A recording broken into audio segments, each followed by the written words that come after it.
नमस्कार साथियों, मैं डॉक्टर नवीन पांडे गढ़ कुमाऊं संगठन की ओर से आप सभी के समक्ष कुछ बिंदुओं पर चर्चा करना चाहूँगा। साथियों, जैसा कि आपको विदित है, भारत के 27वें राज्य के रूप में उत्तराखंड के बनते ही छोटे मोटे टीलों से लेकर ऊंचे ऊंचे पहाड़ों ने खुशियां मनाई थी।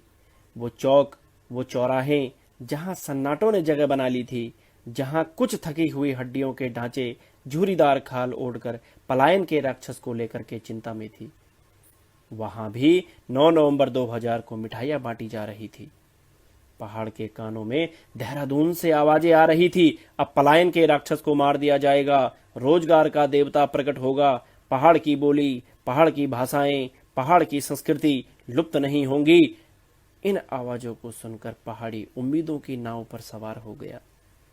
साथियों, विकास, रोजगार, पलायन से मुक्ति के सपने लेकर धीरे धीरे वक्त आगे बढ़ता गया।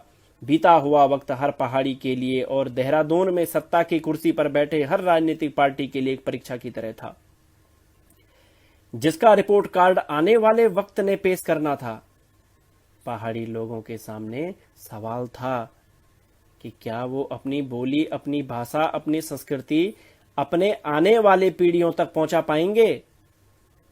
वहीं सत्ता में मौजूद पार्टियों को कई सवालों का सामना करना था, जैसे क्या वो विकास की नीति को इतना तेज कर पाएंगे कि रोजगार की संभावनाएं बढ़ सकें? क्या वो पहाड़ों के लोगों को रोजगार पाने के लिए शहरों की तरफ जाने से रोक पाएंगे? क्या वो दूर दराज की पहाड़ी इलाकों को गति देने के लिए बिजली, पानी और सड़क जैसी बुनियादी सुविधाएं दे पाएंगे? इन सारे सवालों का जवाब भविष्य ने देना था।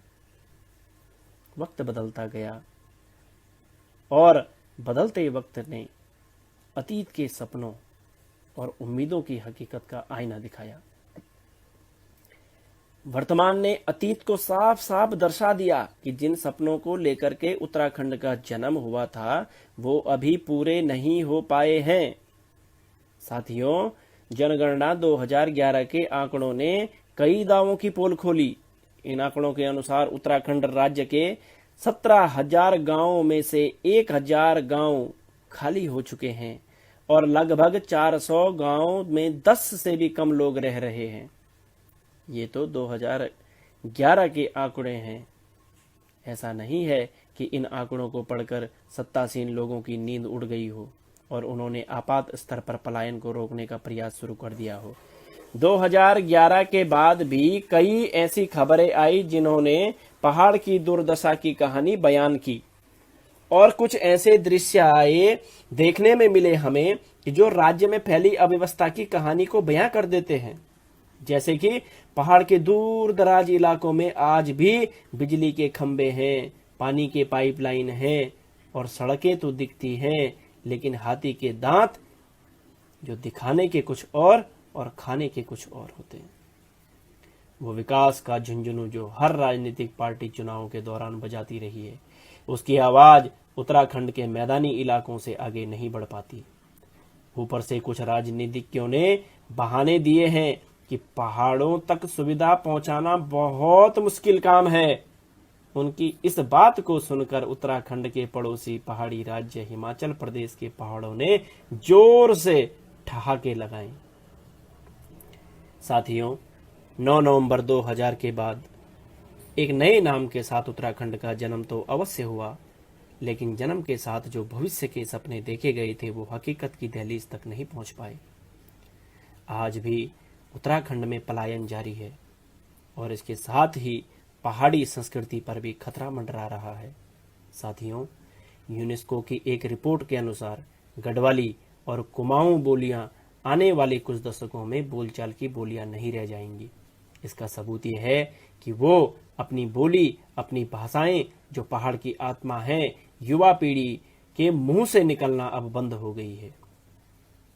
और अगर अभी भी ठोस कदम नहीं उठाए गए साथियों, तो जो यूनेस्को की जो रिपोर्ट है वो जल्द ही हकीकत का रूप धारण भी कर लेगी। पहाड़ी लोगों का दोष यह है कि उन्होंने आने वाली पीढ़ियों को अपनी संस्कृति की जानकारी देने में कोई दिलचस्पी नहीं की। आज ऐसा दौर आ गया है कि पहाड़ों के निवासी खुद पहाड़ी बताने में भी शर्मा रहे हैं। अपनी अलग पहचान के कारण जिस नए राज्य का जन्म हुआ था वो अपनी पहचान से आज मुंह फेरने लगा है। ये सिलसिला अगर यूं ही जारी रहा तो उत्तराखंड तो रहेगा, पहाड़ तो रहेंगे, लेकिन उसकी आत्मा नहीं रहेगी। वहां के जो लोग हैं वो नहीं रहेंगे। अगर जल्द ही पहाड़ों को फिर से गुलजार करना है तो उसके लिए हमें ठोस कदम उठाने पड़ेंगे। उत्तर प्रदेश से अलग होकर बने उत्तराखंड का कोई महत्व नहीं रह जाएगा अगर वर्तमान को नहीं सुधारा गया। साथियों, हम सभी संकल्प लें कि जिस भविष्य के लिए हमारे क्रांतिकारियों ने बलिदान दिया है उस बलिदान को हम व्यर्थ न जाने दें। जिन उम्मीदों के साथ उत्तराखंड का निर्माण हुआ है उस निर्माण को हम व्यर्थ न जाने दें।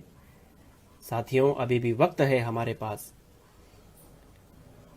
हमें कोई भी ऐसी सरकार नहीं चाहिए जिसका रिमोट कंट्रोल दिल्ली से चल रहा हो। हमें क्षेत्रीय सरकार चाहिए। इसी के साथ साथियों, दो पंक्ति के साथ अपनी बात को रखना चाहूंगा कि कुछ कर गुजरने के लिए मौसम नहीं मन चाहिए, कि कुछ कर गुजरने के लिए मौसम नहीं मन चाहिए।